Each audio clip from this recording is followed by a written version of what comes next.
Welcome to the EarthWorks podcast, where our team will share the jargon of carbon from many of our turf friends from the past 30 years. Hello and welcome to the EarthWorks podcast. Today with your host, Jack Higgins from EarthWorks, right here.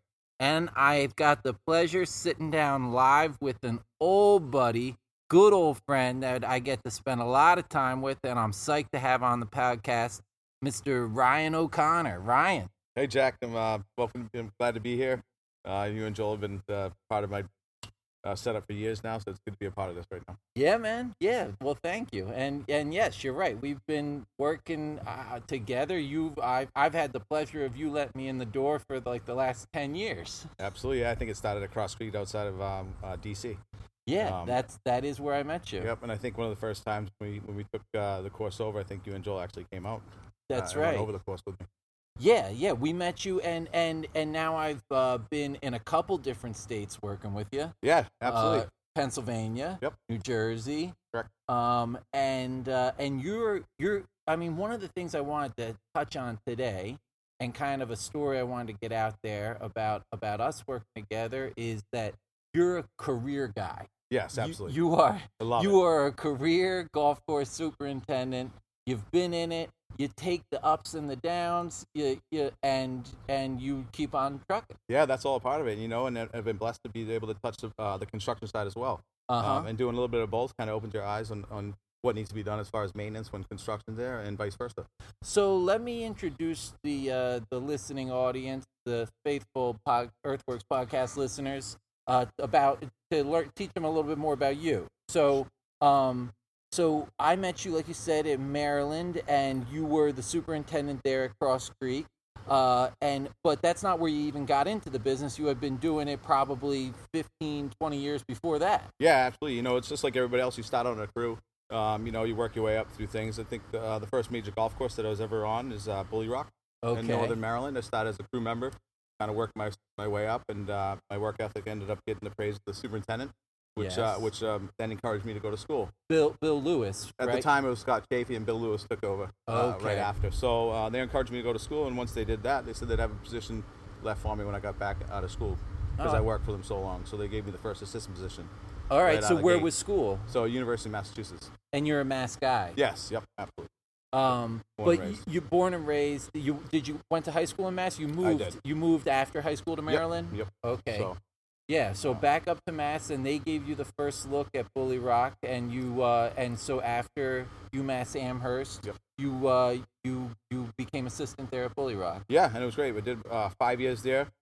Did the 2 LPGA championships as well while they were doing that in that process. Oh wow! I got to see a lot. I was on that at the golf course for about 10. So that was a normal tour stop, or it was a champ? They called it the LPGA championship. Yeah, nope. They ended up getting it. It was in DuPont prior to that. Okay. So in Delaware, I believe. So that's one of the majors in the. Yep. Okay. Yeah, wow. So I was able to do the first 2 years of it, which was exciting, and learned a lot more of the tournament play and how things work. Yeah, setting up for the tournament, everything. Absolutely. It's a lot. Well, that's good. And then so was that your very first golf course? Because this is a question I like to ask, getting these conversations started. Can you recall a memory, a story from your very first day ever on the job at a golf course? Yeah, I can. I can remember the first time ever in high school. Okay. Well, yeah, doing aeration. Oh, They called extra people in because they just needed some part-time help to get the aeration done at a local 9-hole course in Hopedale, Massachusetts. Perfect. So I'll never forget how long of a day it was. Just being in high school, picking up plugs all day long. Yeah. And did you have the snow shovels out? Yeah, the brooms, snow shovels. You're You're pushing yourself in the corner. Yeah. So and it was only a small crew because originally I think they only held like 3 or 4 people. And then my buddies had worked for the superintendent, so when they did the aeration, they were like, "Oh, we need some extra guys. We'll do, we'll work for the day or 2 days, whatever it is, for cash." And then, I just remember how intensive it was, how labor intensive it was. Oh yeah, So. and you were the grunt. Oh yeah, absolutely. 100%. It taught me a lesson. It was a long day of work, 2 12-hour days. At the time, especially in high school, you didn't really. You're not dealing with that stuff. Do you remember were they the old boxy Ryans? What unit is that? It was called? a Ryan. Yep, the GA24. Yeah, the GA24. Yep. Yeah. So that's exactly what they were. Slow. Oh yeah, very slow. slow. As hell, but they got the job done. They're still solid. Yeah, for sure. There's people that collect those. Absolutely. I agree. All right, so like cool. So that was your very first time on the golf course. Yeah, so it's crazy. And then you just kind of kept at it from there. Well, no. Then I got into other jobs. But then the first time I realized professional is when I was on the crew at Bully Rock. When I realized what was going on and the type of and the type of course, the caliber of course it was, and what you needed to do to keep the conditioning that way. That's really transitioned my thoughts as a professional at that time. And then ever since then, it stuck. They gave me the opportunity to make decisions and build my pride, and it worked out really well. Right. So you could start building a fertilizer program, things like that. Absolutely. And excellent. It's fantastic. Excellent. And then from there, you got the job at Cross Creek? Well, I stepped out and was out on Comic Golf Course in Nantucket for a while. I did a forgot your Nantucket years. Absolutely. Okay, so you were out on the island. Yep. For a good 6 years. We've restored my Comic Golf Club out there. There's the only public golf course out there. Only public golf on Nantucket. Yep, originally a 9-hole for a long time, turned into an 18 with a modern 18 and a classic 9. Okay. And then when I got there, they wanted to transition the classic 9 back into the modern to match the modern. Did they have irrigation? Oh yeah. Okay. Yep. Okay. So, and then of course they enhanced it obviously with the new. The new 9, right. I didn't know if it was like some of those courses, like the Martha's Vineyard course that doesn't have the irrigation or something like that. Organic one. Yes, yeah. I forget the name, slips by me right now. But I work with the fella on Shelter Island, DJ, and it's non-irrigated. Oh yeah. Yeah, but greens or no? No greens at all. Greens irrigation. Yeah. Fairways no. Yep. Yeah, but anyway, so you were out there, you did the work on Nantucket, and that must have been fun. That was fun, but at that time I was ready to make the next step.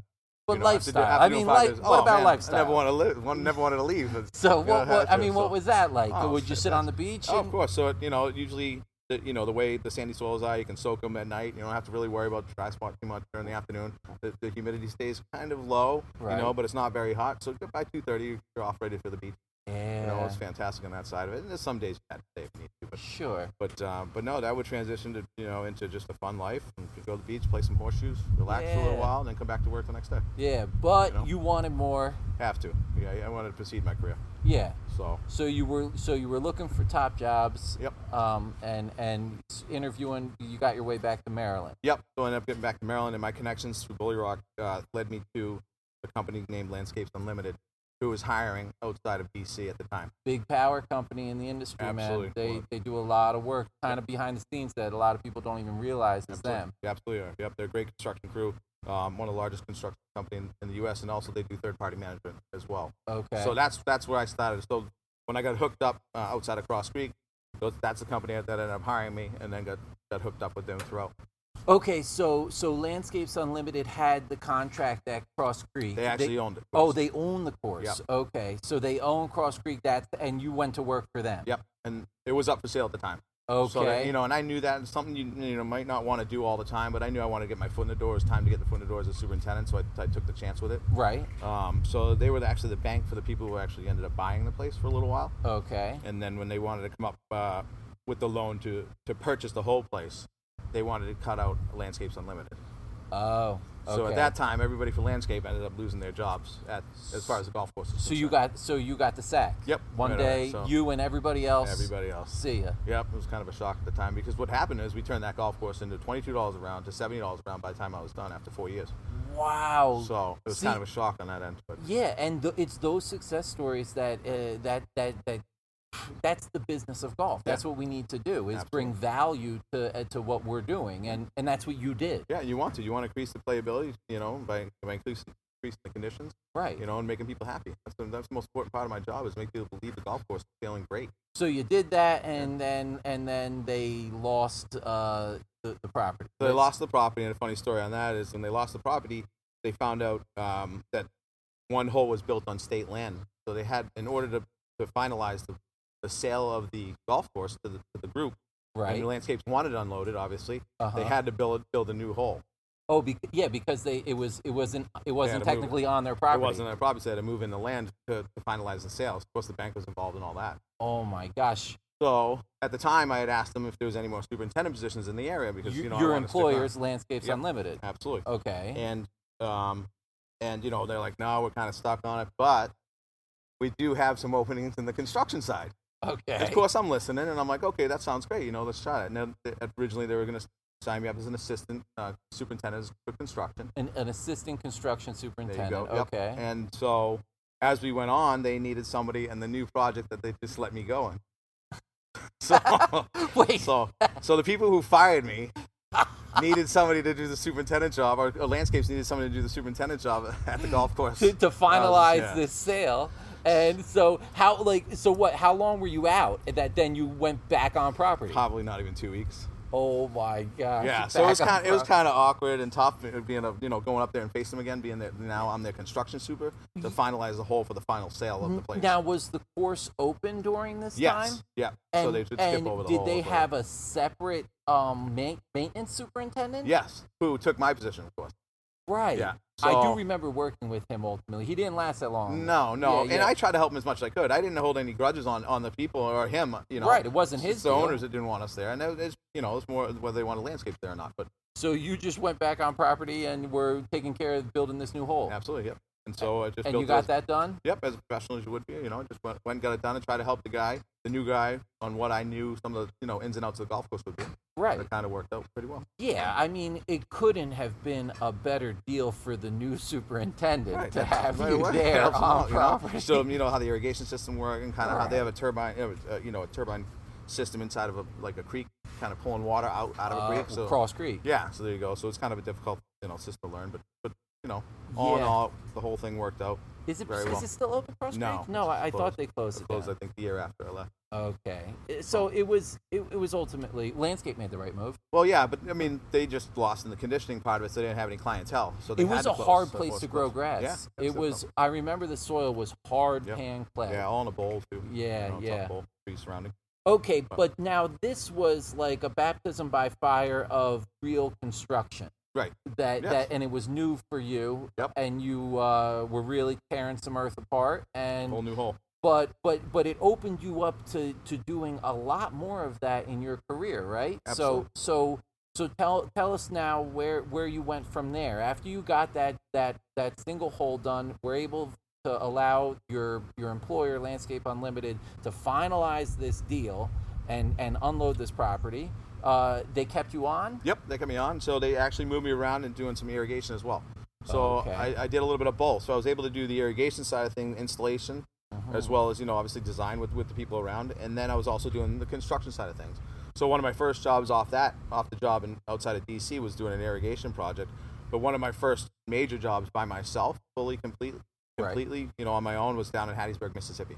Hattiesburg, So we were doing a Mississippi. short game facility for Hattiesburg Country Club. Oh, So excellent. it was pretty neat, but traveling the U.S. was kind of a different Right. situation I was used to, for sure. So were you living out of a hotel Yeah, and everything? Yeah. So, which got it's tough. tough at the time. Yeah. So, and that's the only thing that kind of deterred me from doing the construction part, traveling around like that. Burgers and beers every night. That's it, man, all the time. Yeah. And I really enjoy the construction. I really like developing what you by the time you're done, what you come up with and what you see is fantastic. How it develops from nothing. Okay. So. And did you do so that short game facility? Were you shaping greens, building Yep. bunkers, putting in irrigation? Absolutely, all of it. 100%. All of it. So there's a crew. Some of them, so I have a crew that would shape some things out. I designed some of the things. We'd go over the drainage for the green and all that. We get really. Do you into it. remember? Was it spec or was it California? USGA spec, yeah. So it had gravel layer, Yep. had drainage. Exactly. Oh, cool. So I learned a lot on that trip. That was excellent. Yeah, You know, yeah, I can so- imagine. You fail too, but What do you remember? What the soil was like, Hattiesburg, Mississippi? sandy, I believe. If I remember Okay, correctly. sandy. Yeah, so good to work with. Yeah, it was easy, really easy. Not an issue at all, really. Then. I know you had some high-profile stops with Landscapes Unlimited too. Yes, I have. We've done a couple masters. A couple which is excellent. Augusta National. Support the masters as well. Yeah, Augusta National. So that was an excellent experience. Opened my eyes to a lot of different things. Yeah. Helping them in everyday activities and in construction as well. Yeah, yeah. So Yeah, and it's like, especially when you're able to, you learn a lot when you know there's a lot on the line. absolutely. So, Absolutely. like- And you're learning on the fly too, and some of the things that they do is high end. Mhm. Obviously, and then you learn from them. You learn from the people around you, and it was a great learning experience as I was there. Yes. Okay. Sure. So that's high end where there's a good bit of money to spend and things like that. But I also know, from working with you at 3-4 different stops in the last couple years, that you are very good at making more with less. Yeah, I think that sets you apart as a superintendent and where you want to be to take to take the next step as far as understanding what you can do with less. Yes. Okay, so let's talk. We'll backtrack back to a couple stops, but let's talk right now about your current job, which you've been really amped about. I'm super amped about at Sun Eagles here in Eatontown, New Jersey. It is. You told me earlier today, 1926 classic golf course. Yep, designed by A.W. Tillinghouse. A.W. Tillinghouse. Absolutely. It used to be a tour stop back in the early days, or I'm not fully sure on that end of it. I know it was owned by the government originally. Okay, because it's on the old Fort Monmouth. It is, yep. U.S. Army, or You got U.S. Army. Yep. Yeah. So they had obviously built it and owned it up until 2011, I believe, when they closed the doors and where management company came in. The government closed the doors of the Army base, and then the management came in and started kind of just running the golf course separately, and it didn't really work out. No, they kind of ran it into the ground in itself. All they were just doing is maybe mowing a couple times a week, just pushing people through for money. Well, here's something interesting, and you can fill everyone in on this, but you get to a certain point east in New Jersey, and I think up and down the coast, where the soil gets sandy and the weed pressure just goes through the roof. Right. And I think you're dealing. I was talking with a neighbor of yours, Mike Williams, at Colts Neck, and he was like, I've had so many jobs. I've had a couple different jobs in Pennsylvania, and I thought I kind of knew weed pressure, but like I didn't really know goosegrass pressure, kalinga, and exactly. all that stuff. Until I saw it here. Right. Is that what you're dealing with? Yeah, absolutely. There's a couple of weeds that I couldn't even identify. I have Bob Seltz fish run come out and help a little bit. Okay. And because it's just stuff you hadn't seen before. Something I haven't seen. Yeah, it's just a new type of environment, new type of area. Right. And some of the stuff I've seen and understand because it's wet or because of certain deficiencies and all that. That wasn't too bad. But some of the other stuff, the grassy weeds that I hadn't seen in forever or period. The other thing you get here is these very swampy overnights. Oh yeah. It's pretty normal for a good 6-week stretch to not get below 70 overnight. Yeah. And it gets tough. Which you find out real quick, which I found out real quick coming in May of this year. Especially in and around the Eatontown area. I mean, it got hot quick, got muggy quick. The last 2 years I spent some time up at Skytop Lodge. Oh, we're going to talk about Skytop. Okay. And that atmosphere was nothing compared to this. So, no, that was in the Poconos. Yeah, I was almost taken by, broadsided on it. I was like, wow. But, adapted quickly and jumped around. We still have some problem areas as far as all the rain we've had. Okay. But, learning on the fly is tough when you start the job at the beginning of April. Well, here's the thing. You came from, your last stop before here was up at Skytop in the Poconos, which is just the coolest piece of property. Old 1920s lodge. Absolutely beautiful.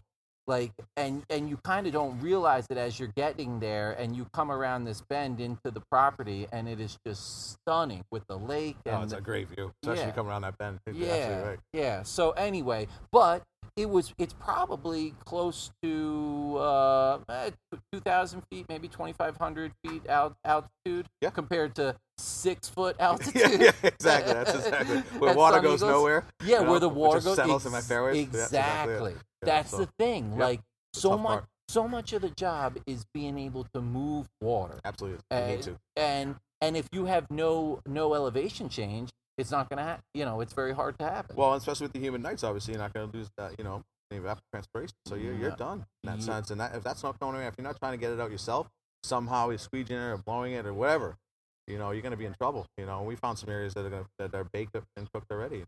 Okay, so that's something that you're seeing, and then of course on top of that, with all the weed pressure, you could be quickly crab and goose filled in. Absolutely. If you're not on top of your game. Yep. Yeah, and then you worry on some of the volatile type herbicides that might bother you in the summertime, or I'm worrying about gray leaf spot and putting a herbicide down with it. You're in Hurricane Alley. Yeah, right it's not here. beneficial at all. No. So I'm learning as I go how to deal with a little bit of we're trying to convert over to the bend, but it's a little bit of ryegrass right now. So you're dealing with traffic in some of the spots where you get gray leaf spot, and then you're trying to deal and counteract the weeds with it, and it becomes a difficult situation to juggle. Okay, so that's the learning experience right now. Yeah, and what this does is it just starts preparing me for next year. So as I'm moving forward through this year and understanding what's going on and where my pressures are, I'm developing the program for next year now to face things right immediately and understand where they are and what we're doing all the time. I mean, it's certainly not an EarthWorks commercial, but something that we've talked about in just about this particular issue is the physical amendment Ecolite. Absolutely. Because it's guaranteed porosity. Right. You have that Ecolite prill down there. It's a crystalline structure, and it'll work osmotically. So as it's very wet around that area, the Ecolite will draw in moisture and it'll release moisture as it dries out. So yes, that certainly will help. Yeah, that's exactly where we're heading, that approach. Okay, so beyond that, we've kind of bounced back and forth, but we mentioned Skytop. Part of your duties at Skytop were to manage this old ski hill that they have there. A nightmare. Snow tubing hill, ski hill. Yep. So let me tell everyone, if you think that working with a 30-year-old irrigation system is difficult, try a 60-year-old snow blowing system. Oh, right? Incredible. Yeah, you learn a lot quick though. But you know what? The cool thing about it is my knowledge of the irrigation helped me transition to take care of that job and understand that quick enough. Okay, because you got it up and running. Because it's the same idea of what we're doing with flow, gallons per minute, what we need to put out, how much pressure we need at any point. And it worked out really well for me to adapt quickly, because what had happened is there was a 40-year vet at the time there, and they pushed him out quick within my first 2 weeks and gave me the keys and said, "Here, now you have to make the snow." And I'm like, what? So I had no idea how to approach it. And, I just started doing some research, and then, the irrigation backgrounds really helped, the pump systems and all that. And we were pretty successful. Yeah, you made it happen. Yeah, I made it work. So yeah, it was very cool. You've got one funny story, and I've pressed you to tell it. And the interview process. Yeah, the interview process. Yeah, this is a good one. And we can only tell the story because everything was on the up and up and all cool. And no, it's absolutely good. So. Yeah. Okay. So good. So because you were only at Skytop for 2 years, 3 years. 2 years. 2 years. Yeah. And but you had, you're married, and you've gotten married in this time. Yes. All in this time, yeah. And it was a fun wedding, dude, by the way. Yes, it was. It was a good time. It was a fun wedding. It was a good time. I had a blast. So, but anyway, what the point I'm getting at is that you got life changes going on, and you were looking for better opportunities. Absolutely, and that's where I wanted to be. I mean, I enjoyed what I did at Skytop. Obviously, it was a little different position. And, I took care of all the grounds, all the outside maintenance there was. So obviously, the ski hill, the grounds, the flowers, the golf course. I keep mentioning this lodge. It had beautiful lodge, gardens. Yeah, all the gardens, all that stuff. So that was a little different transition. It was kind of nice, but my love is golf. So I wanted to get back to golf. And they had a golf course at Skytop. They did. Yeah. And the problem with that was, and I told them too, as I was exiting, is I couldn't, as going to the ski hill, I couldn't maintain the golf course, and improve the golf course, and then going to the golf course, I couldn't improve the ski hill, so we were running on a treadmill. Yeah. So I didn't think it was the best place for me at the time. So I decided to venture off and kind of send my resume out, kind of see some things. So having done that, I've gotten a call from Sun Eagles, and we talk on the phone once, and that's good. And I'm feeling really good about the conversation. I get a call back, we want to come in for an interview. Sure, I'll come in, no problem. I have Mondays off. Okay. Let's do that. So get all set, get everything ready, feeling real good. Get down to the interview, feeling great again. Kind of look at my phone, put it in my jacket. Okay. Drop my jacket. Don't know what's going on. Go through the interview. Having a really great interview. Good to go. Yeah, you connect right away. Oh, yeah, you're fantastic. all good. Having good chat. I'm walking out of there going, nice. So meanwhile, I come home, go to bed, wake up for work the next day. No, I guess it's been about a week later, and I get the phone call about getting the job. Okay. And so I'm like, okay, so I have to go into Skytop right away and give them the month's notice, give them the proper thing to do, and tell them immediately. So I go in. It's hard because I did enjoy the place, and I did like work people I work with, but right. I gotta do what's best for me. So when I walk in, I go into my boss's office and I sit down. I have something to tell you, and he's like, I know. I'm like, what? What do you know? He's like, I know you got another job. I'm like, what? How do you know that? He's like, you pocket dialed me during the interview. Can you believe that? Oh my God. You can't write this stuff. No, man. I was like, well, I wasn't trying to hide anything, but that is crazy. I didn't intend to pocket dial you, but no. I'm certainly being transparent here. I didn't think I was that transparent. I listened to about 7 minutes of the interview. I was like, oh my God. Oh, my face is red as hell.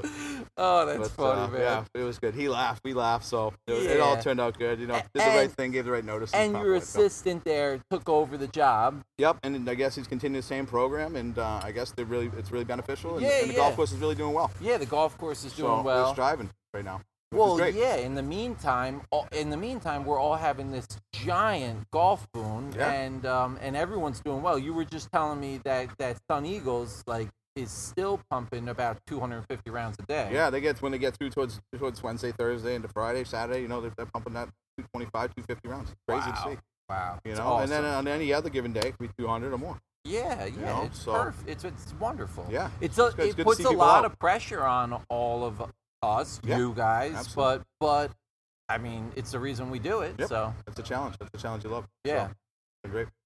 O'Connor, man, this was fun. Yeah, it was, man. Dude, thank you so much for sitting down. Absolutely, man. Anytime. All right.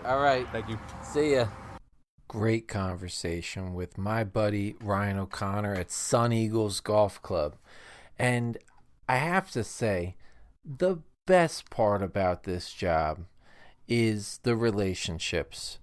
Ryan and I are great buddies, and I'm great buddies with so many of you out there in this turf and ornamental world. We have such a good time, and it just is. It's the best part of the job. A lot of fun, a lot of great relationships out there. Well, thank you all for listening. This podcast is nothing without you, the listeners, and it's been so much fun for all of us participating, and we want to keep doing it, and we only get to keep doing it because more and more of you are listening every week, and we're having a blast. So I want to give a little bit of a midsummer update, some different things that I'm hearing out on the road, and what type of year we've been having around the country. I hear a lot from the Bermuda grass growers in particularly the southeast, but some guys in Texas, talking with my colleague at EarthWorks here, Kirk Kastner, that it hasn't been an easy year for growing Bermuda grass. A lot of rain in the south, and a lot of overcast days, and kind of a cool spring, certainly. The heat didn't really come on, and when the heat has come on, it's been kind of cloudy and rainy on a lot of days. So we're already at this point in the year where the sun angle is starting to get lower, and it's kind of signaling to the Bermuda that it's time to start thinking about going into dormancy. Well, at the same time, we are having nationally quite a drought of seed, right? Due to the droughts. All that dryland stuff is coming back very, very low yield, and seed is an issue. So, at the same time of seed being an issue and the Bermuda being kind of weaker than we'd like at this time of year, it's very, very important to put that stuff to bed strong. At the second half of the year, Bermuda growers are often thinking about a more even fertilizer, but more importantly than even, and I mean N to K, you think about getting some K down, which is very important, but it's got to be bioavailable, and that bioavailability comes from an active biological system. So this is where the EarthWorks granular analysis can really make a difference at the second to last app of the year of Bermuda that is already a little bit weak, might not be able to get quite the same overseed that it has in years past, and you need a strong playing surface for the wintertime. Of course, what you see coming out of the spring in terms of health, density, limited spring dead spot, it all comes from that last app of the year. So it's something to consider. It's thoughts, like I'm saying, midsummer here. Some further thoughts midsummer. There's a lot of parts of the country that are dependent on irrigation, highly dependent on irrigation right now. And of course, with that comes solutes. It's just a fact. Rain, no solutes. Irrigation, TDS, baby. Total dissolve solids. They're in there. So, and of course, when moisture evaporates out of the ground, it leaves behind those solutes. H2O evaporates or transpires through the ground. Those solutes are left behind. Again, so important to complex those bicarbonates, sodium, make them so that they're not affecting that root system so much.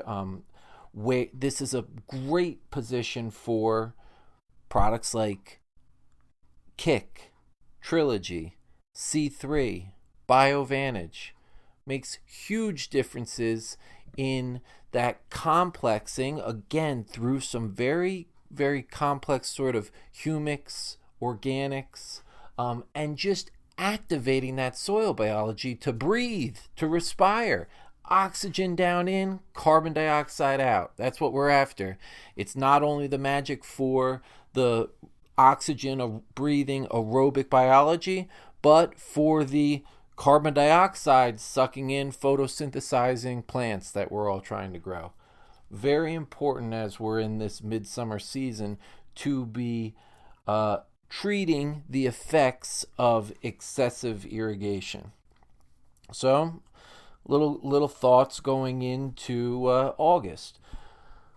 Lastly, all you cool season guys, it's not too early to start thinking about, again, that strengthening, hardening off, preparing for dormancy. And really, what starts to happen as that sun angle changes, and we're just about there, is that now the cool season plants start to think about carbohydrate storage, root development, carbohydrate reserves. And what a good fall application of a bioavailable nutrient plus high energy compost for activating soil biology. What that does is grows roots. It tells the plant, okay, I'm going to push all this energy I'm creating in photosynthesis down into the root system. And further, because it is a warming process, because it is an activating process, a fall application gives green color later into the year and green color earlier out of the spring. And what that means at those times of year is more photosynthesis, more root development. The plant's driving that energy not into shoot and leaf development, into root and rhizome development. So it's that strengthening up of the turf stand. And again, it's just not too early to start thinking about how can I, A, get the recovery from all this play and use that we're getting on not just our golf, our sports fields, our parks, lawns for that matter, lawn care operators. I mean, people are using their outdoor space.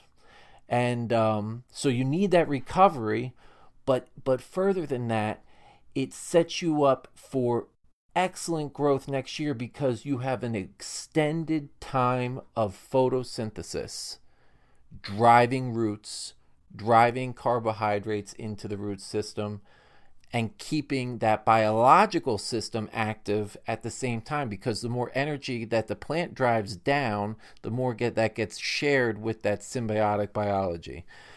So Thank you all, you faithful listeners. We have such a good time.